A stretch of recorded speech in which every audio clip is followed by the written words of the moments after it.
Red Hood and the Outlaws, number 13, written by Scott Lobdell, art by Timothy Green II. Last issue we left off with Starfire and Blackfire just arming themselves with normal-ass guns to take on the Blight on their homeworld. And this issue picks up with Roy narrating, saying like, alright, here's the Blight High Lord who is currently worshipping death and using the Tamaranians on this planet to spawn all of his cult's offspring, I guess. He's using them as like, from the movie Alien, incubation pods, whatever. But anyway, he's like, all right, let's do this. Let's kill them all. Huzzah. But then there's a bright light, and it's, of course, Starfire and her sister touching down to save everyone. And they're not using their firepower, like their actual energy. They're just using the guns. They are just shooting a lot of people. So they keep on firing until finally a sniper gets Starfire in his sights, and Jason comes in, his own guns ablazing, shoots some more Blight people. One of them gets the upper hand and gets, like, Jason, he's about to bite off his head.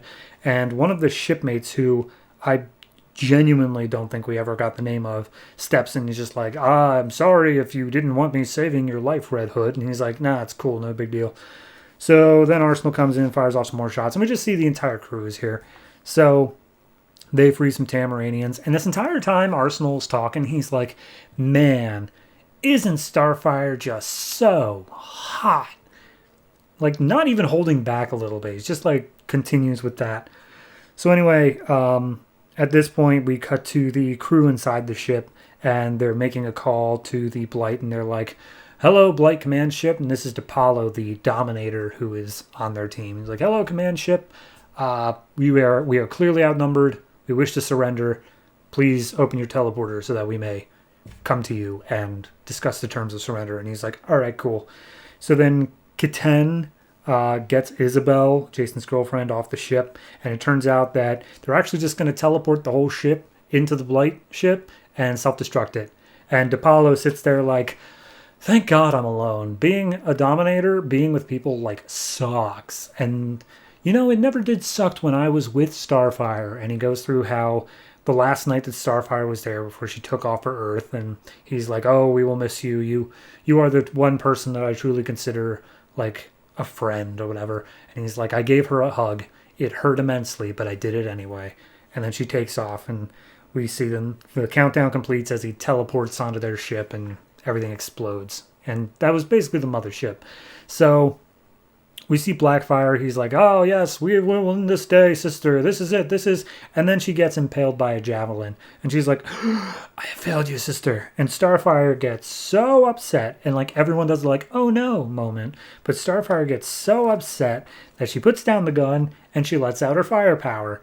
And Arsenal straight up says like, I'm just going to read it. It says, can I tell you something personal?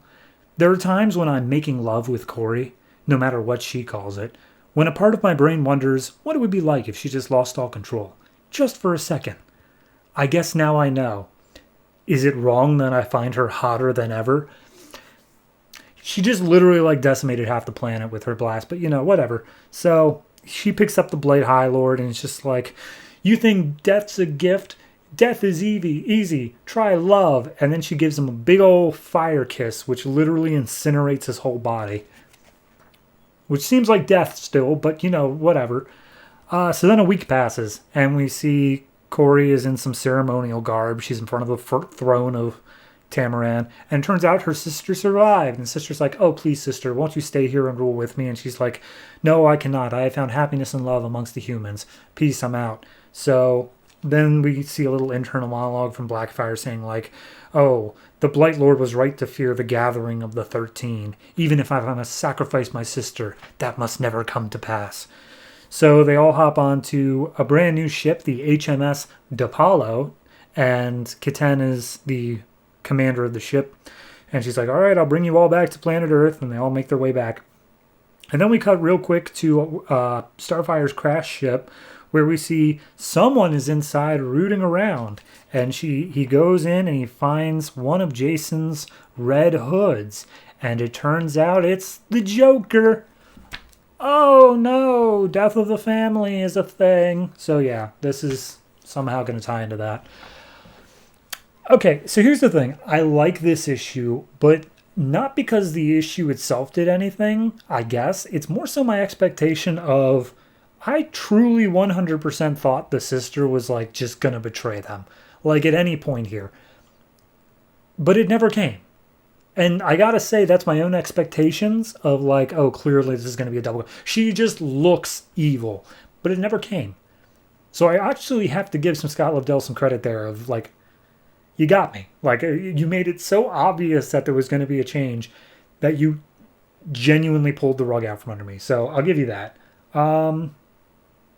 Yeah, beyond that, it's a solid wrap up to a story. It gave some real depth to Starfire. Showed off like her true like power if she really wanted to let it go. Not that I ever doubted she was a powerhouse. I still don't understand why they were fighting with just normal guns.